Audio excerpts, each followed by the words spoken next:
Hello दोस्तों, आपका स्वागत है मैथ जेनिक्स में। हम पिछली वीडियो में वर्ग और वर्ग संख्याओं के बारे में बात कर चुके थे। आज हम प्रश्नावली 5.1 की सवाल करेंगे। 5.1 में पहला क्वेश्चन है, निम्न संख्याओं के वर्ग के इकाई अंक क्या होंगे। हमें कुछ संख्याएं दी हुई है और इनमें पूछा गया है कि इनके वर्गों के इकाई अंक क्या होंगे। यहाँ पे पहले क्वेश्चन में 81 दिया हुआ है, इसमें इकाई का अंक 1 है और हम जानते हैं कि जिन संख्याओं में इकाई का अंक 1 होता है उन संख्याओं के वर्गों में भी इकाई का अंक हमेशा 1 होगा। तो इसका आंसर हो जाएगा 1। दूसरा है 272।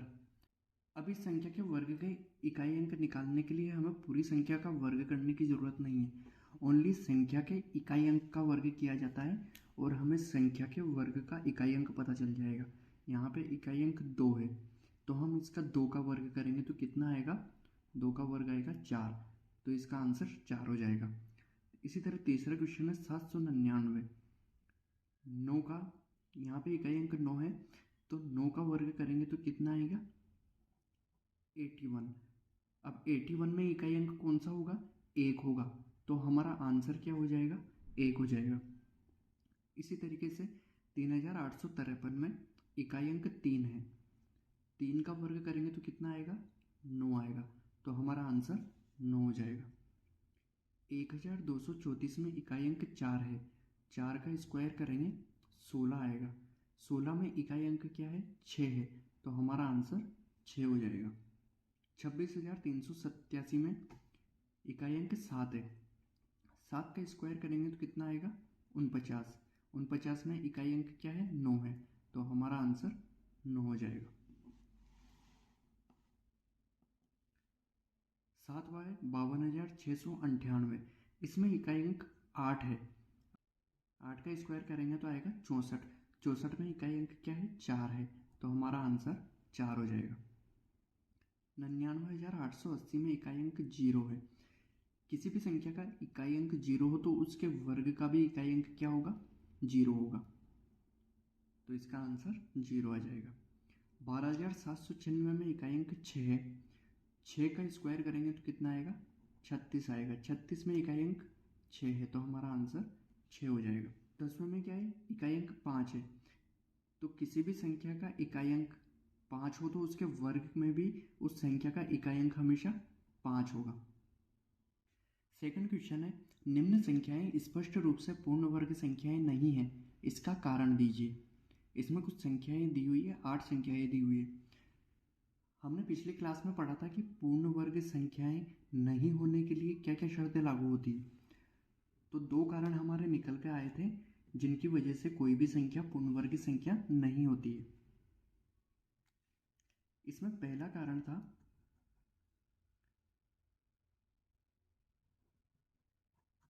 यदि किसी संख्या का इकाई अंक 2, 3, 7, 7 या 8 होता है तो वे संख्याएं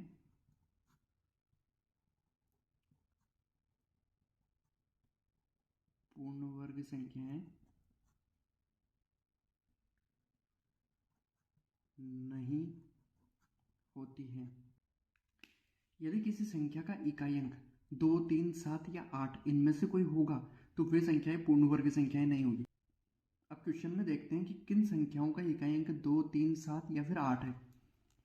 पहले क्वेश्चन में देखते हैं इकाई अंक 7 है, इकाई अंक 7 दिया हुआ है तो यह एक पूर्ण वर्ग संख्या नहीं होगी। तो हमारे आंसर हो जाएंगे, इसके अकॉर्डिंग हमारा आंसर हो जाएंगे पहला। अब इसमें इकाई अंक 3 दिया हुआ है, इकाई अंक 3 है मतलब दूसरी भी पूर्ण वर्ग संख्या नहीं होगी। तीसरा में इकाई अंक 8 दिया हुआ है, इसमें भी इकाई अंक 8 दिया हुआ है तो तीसरी भी पूर्ण वर्ग संख्या नहीं होगी। चौथे में इकाई अंक 2 दिया हुआ है, इकाई अंक 2 दिया हुआ है तो चौथी भी इस वजह से पूर्ण वर्ग संख्या नहीं होगी। 5 में शून्य, इसको छोड़ देंगे अभी। छठी में भी 2 दिया हुआ है, तो छठी भी इसी वजह से पूर्ण वर्ग संख्या नहीं होगी। सातवीं में भी 2 है, तो सातवीं भी इसी वजह से पूर्ण वर्ग संख्या नहीं होगी। अब पाँचवीं और आठवीं की बात करते हैं। पूर्ण वर्ग संख्या के बारे में एक और नियम था कि किसी भी पूर्ण वर्ग संख्या में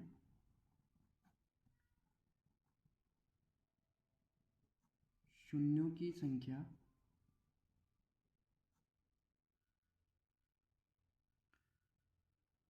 हमेशा सम होती है संख्या के अंत में। पूर्ण वर्ग संख्या का एक और नियम है कि किसी भी पूर्ण वर्ग संख्या के अंत में शून्यों की संख्या हमेशा सम होती है।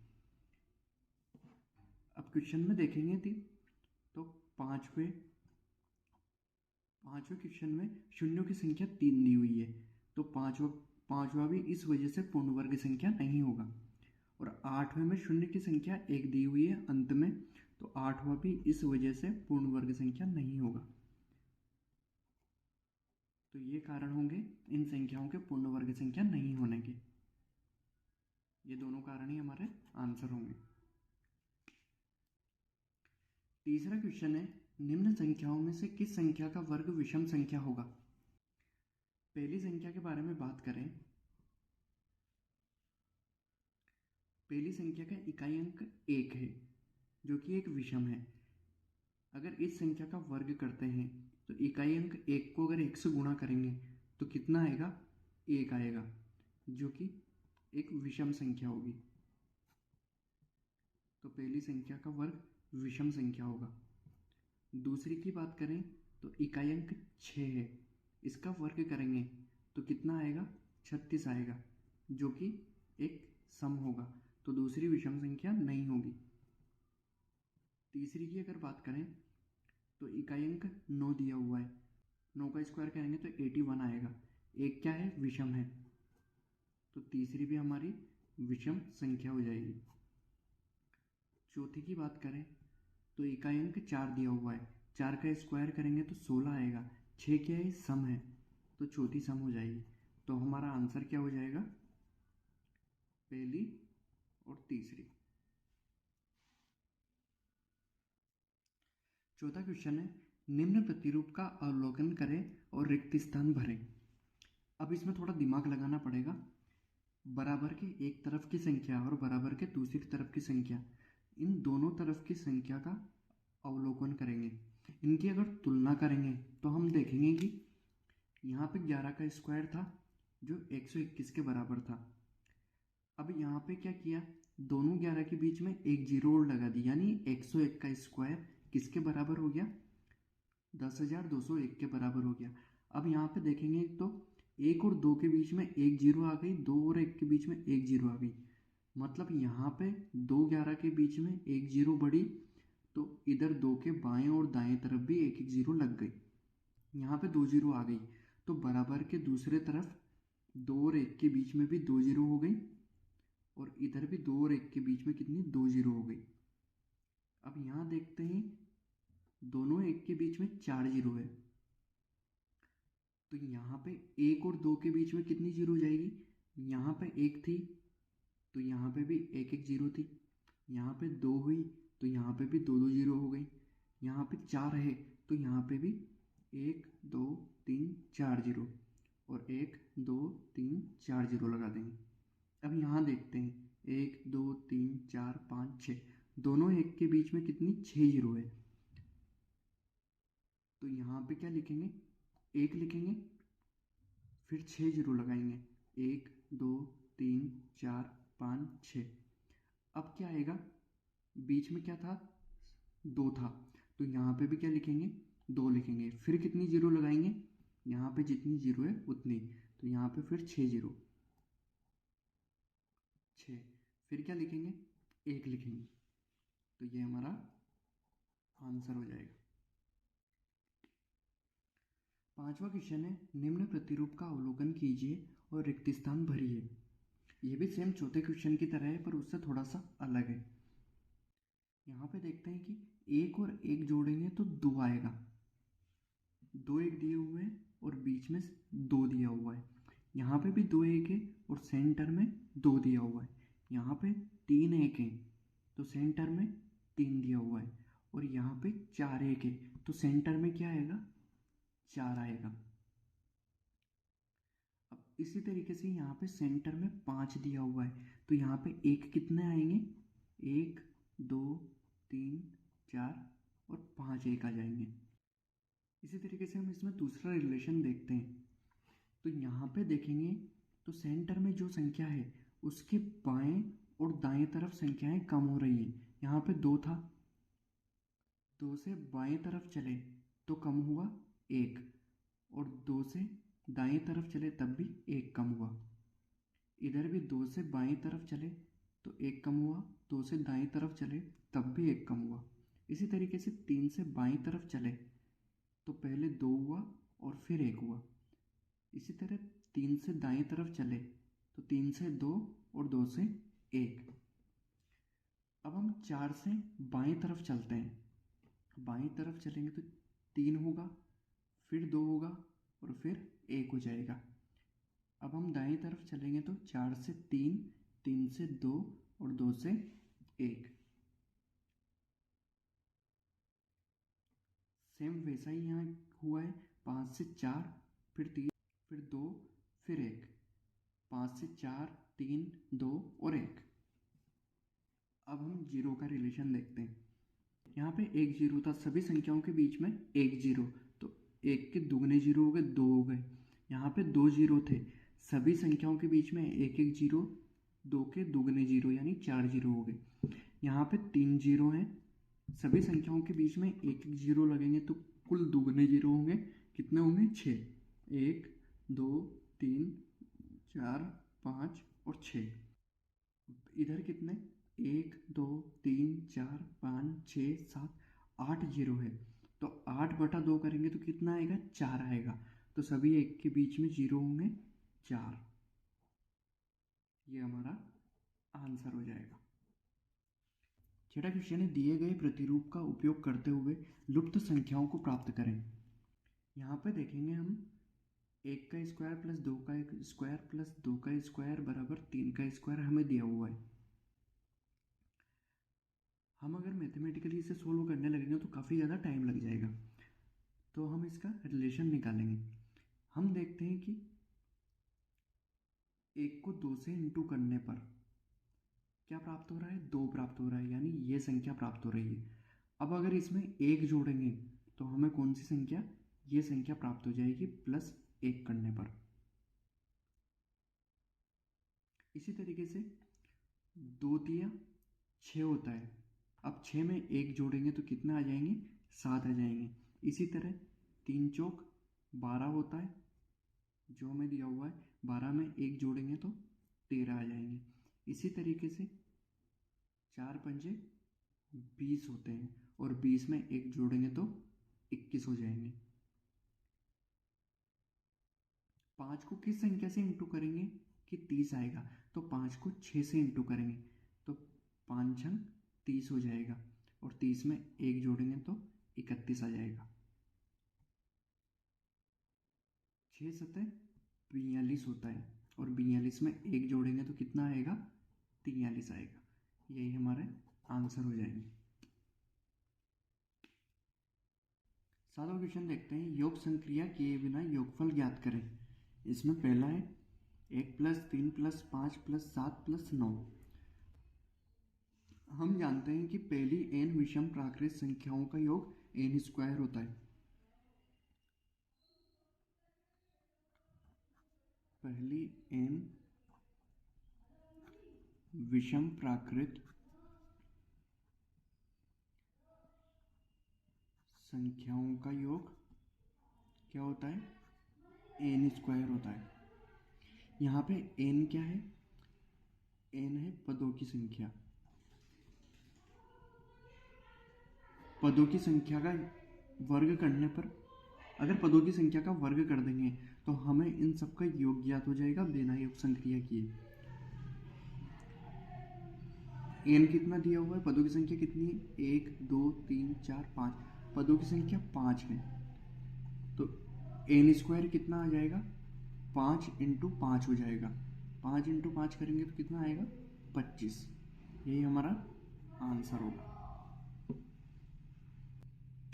इसमें सेकंड देखते हैं, 1 + 3 + 5 + डैश डैश डैश प्लस 19 तक दिया हुआ है। 1 से 19 तक में कितनी विषम संख्याएं हैं, 10 है। तो पदों की संख्या 10 हो जाएगी। अब इसका एन स्क्वायर करेंगे तो कितना आएगा, 10 का स्क्वायर, 10 इंटू 10 बराबर कितना हो जाएगा, 100 हो जाएगा, जो कि हमारा आंसर होगा। इसमें तीसरा क्वेश्चन है, 1 + 3 + 5 + डैश डैश डैश प्लस 23। तीसरे क्वेश्चन में 1 से 23 तक की विषम संख्याएं दी हुई है और उनका योग करने के लिए कहा गया है। इसमें पदों की संख्या जोड़ेंगे, कुल कितने पद है, 23 तक की विषम संख्या में कितने पद आते हैं, तो पद आएंगे इसमें 12। प्रथम n विषम प्राकृत संख्याओं का योग n स्क्वायर, n 12 दिया हुआ है तो 12 का स्क्वायर 12 इंटू 12 144, यही हमारा आंसर होगा। 8वें का पहला क्वेश्चन है, 49 को 7 विषम संख्याओं के योग के रूप में लिखिए। हम जानते हैं कि 49 की वर्ग संख्या क्या होती है, 49 की वर्ग संख्या 7 होती है। 7 का स्क्वायर करने पर ही 49 बनता है। तो 49 को 7 विषम संख्याओं के योग के रूप में लिखा जा सकता है। हमने पढ़ा था कि प्रथम n विषम संख्याओं का योग n स्क्वायर होता है। चूंकि 7 स्क्वायर है इसलिए इसका योग प्रथम 7 विषम संख्याओं के बराबर होगा। तो पहली 7 विषम संख्याएं कौन कौन सी है, 1 + 3 + 5 + 7 + 9 + 11 और +13, यही हमारा आंसर हो जाएगा। अब 8वें का दूसरा क्वेश्चन है, 121 को 11 विषम संख्याओं के योग के रूप में लिखिए। हम जानते हैं कि 11 का स्क्वायर कितना होता है, 121 होता है। n स्क्वायर कितना है, n स्क्वायर है 121, तो n कितना है, n 11 है, यानी 11 विषम संख्याओं के योग के रूप में लिख सकते हैं। 11 विषम संख्याएं कौन कौन सी होंगी, 1 3 5 7 9 11 19 और 21, यही हमारा आंसर होगा। 9th क्वेश्चन है, निम्न संख्याओं के वर्ग के बीच में कितनी संख्याएं हैं। यहाँ पे 2 संख्याएं दी हुई है और पूछा गया है कि यदि इन दोनों संख्याओं का वर्ग करते हैं तो उन दोनों वर्गों के बीच में कितनी संख्याएं होंगी। हमने पिछली वीडियो में पढ़ा था कि 2 वर्ग संख्याओं n व n+1 के बीच 2n संख्याएं होती है। 2 वर्ग संख्याओं n व n+1 के बीच 2n संख्याएं होती हैं। अब यहाँ पे n किसके बराबर है, 12 के बराबर है, और n+1 किसके बराबर है, 13 के बराबर है। इन दोनों संख्याओं के वर्ग के बीच में कितनी संख्याएं होंगी, 2n संख्याएं होंगी। 2 इंटू n की जगह n का मान रख देंगे जो कि 12 है, 12, 2 इंटू 12 करेंगे तो कितना आएगा, 24 आएगा, यही हमारा आंसर होगा। 2 संख्याएं n और n+1, तो उनके बीच में कितनी संख्याएं होंगी, 2n संख्याएं होंगी। यहाँ पे n का मान कितना है, n का मान है 25 और n+1 है 26, तो 2 इंटू 25 करेंगे तो कितना आएगा, 25 दूना 50, यही हमारा आंसर होगा। इसी तरीके से 3rd क्वेश्चन में 99 और 100 के वर्ग के बीच में कितनी संख्याएं होंगी। तो यहाँ पे भी हमारा आंसर होगा 2n। यहाँ पे n है 99 और n+1 है 100, तो 2 इंटू 99, 99 को 2 से इंटू करेंगे तो 198 आएंगे, जो कि हमारा आंसर होगा। यानी 99 और 100 के वर्ग के बीच में 198 संख्याएं होंगी। ये प्रश्नावली 5.1 का लास्ट सवाल था। यहीं पर हमारी प्रश्नावली 5.1 समाप्त होती है। अगली वीडियो में मिलते हैं प्रश्नावली 5.2 के साथ।